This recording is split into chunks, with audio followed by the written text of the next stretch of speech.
पहले के जमाने में कैमरा हुआ करता था, अब तो आगे को लगो जो मूवी आल चल कैमरा तो गायब ही, मोबाइल न कर दो। अब तो चाहे जाए एक जने अबे देवी जी को आशीर्वाद लेके आए थे, माता की चुनरी, अबे मोबाइल निकालते बोले गुरुजी सेल्फी हो जाए।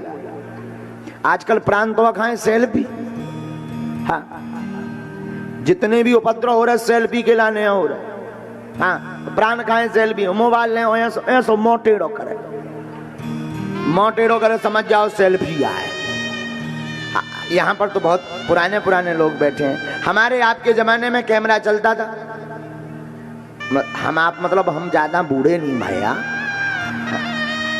मतलब कुल तो हैं 25 साल आगे के लगे कड़ गए ऐसे ही। और हमारे आपके जमाने में हमने तो बड़ा करीब से देखा, गांव के आदमी, देहाती घूस जमन पड़ आदमी, तो हमने देखा है कि गांव में कैमरा चला करता था। और अच्छा, शादी के लिए फोटो जानी हो तो 2 दिन पहले कैमरा वाले को बताया जाता था, आप आना खींच देना फोटो। रील का जमाना, कैमरा वाला आता था, सुबह से 4 बार पाउडर लगा लेते। अबे लो नहीं हुआ, कितनी देर में आया। एक बढ़िया पर्दा टांग लिया पीछे, बढ़िया तेल ज्यादा लगाकर बालों को ऊंच लिया, 3-4 बार पाउडर लगा लिया।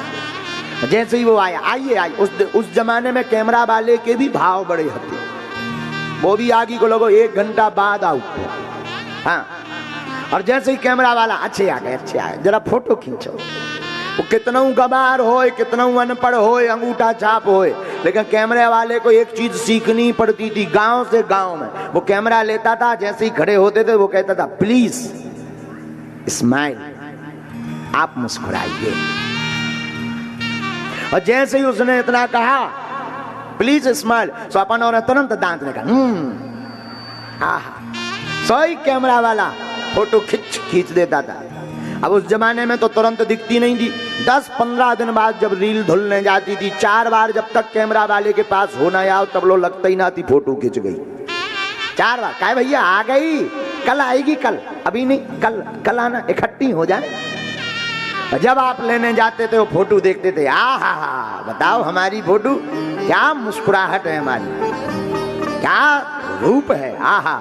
साधु इस बात को हम इसलिए कहना चाहते हैं, 2 क्षण मुस्कुराने से जब चित्र अच्छा आ सकता है, जिंदगी भर मुस्कुराइए, जिंदगी भी अच्छी आ सकती है।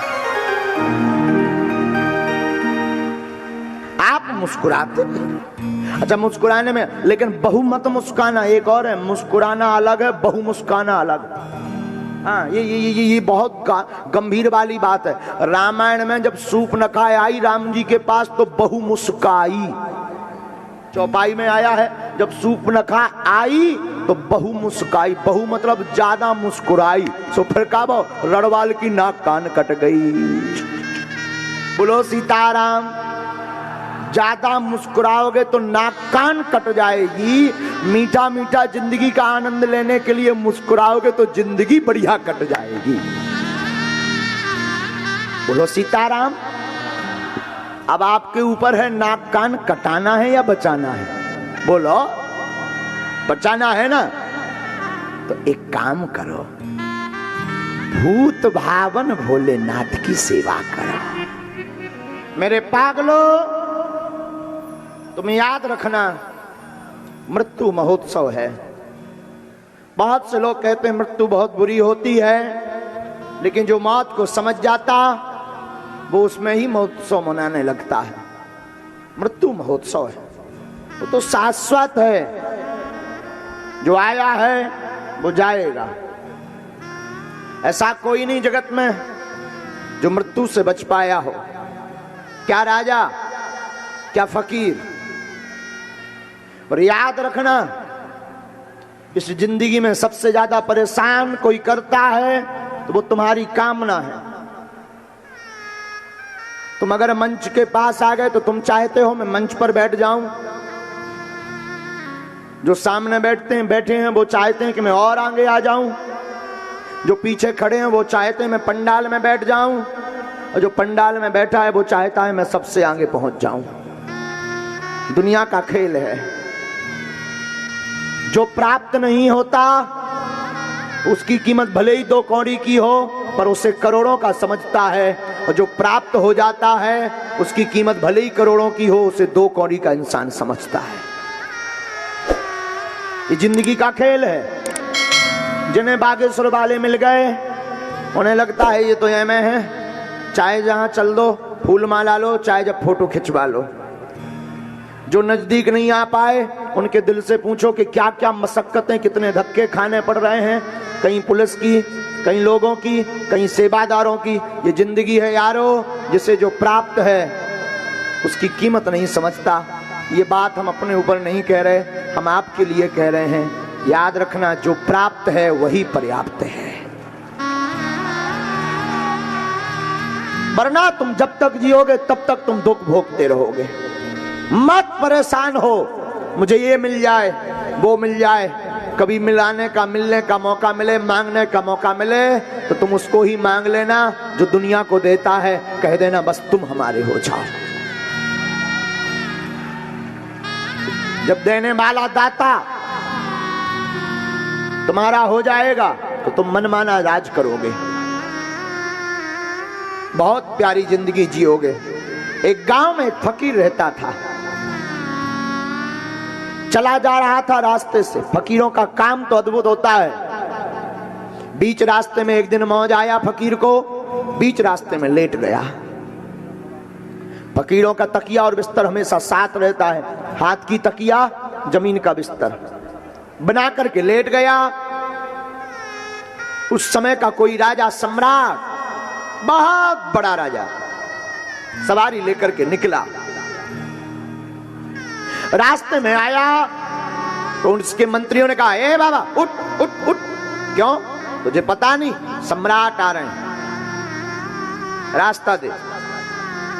मुस्कुराते हुए उस फकीर ने कहा, सुन, जाकर अपने सम्राट को बोलो अभी दुनिया का शहंशाह आराम फरमा रहा है, या तो इंतजार करो या रास्ता बदले। मंत्री का दिमाग खराब हो गया, दो कौड़ी के कपड़े तन पर ठीक नहीं है, लेटने के लिए भूमि भी नहीं है। क्या कह रहा है कि जाकर सम्राट को बोलो दुनिया का शहंशाह आराम फरमा रहा है।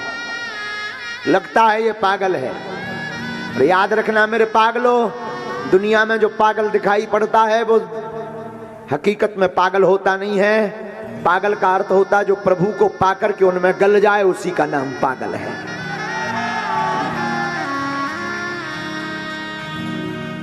दुनिया वालों को भगवान के भक्त पागल दिखाई पड़ते हैं, लेकिन भगवान के भक्तों को दुनिया पागल दिखाई पड़ती है।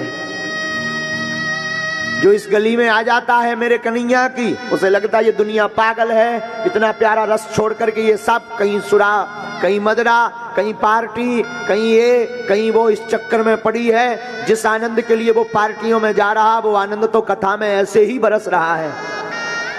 तो जो यहाँ बैठा है उसे दुनिया पागल नजर आ रही है, लेकिन जो रोड पर चला जा रहा है कारों से, बसों से, उसे ये लग रहा है कि देखो पागलों की फौज बैठी है। दोनों को पागल दिखाई पड़ रहे हैं। हमें वो दुनिया वाले पागल दिखाई पड़ रहे हैं, उनको हम पागल दिखाई पड़ रहे हैं। पर कोई हमसे पूछे तो मेरे पागलों, सच तो यह है इन बिगड़े दिमागों में भरे अमृत के लच्छे हैं। अरे हमें पागल ही रहने दो, ऐसे तो हम पागल ही अच्छे हैं।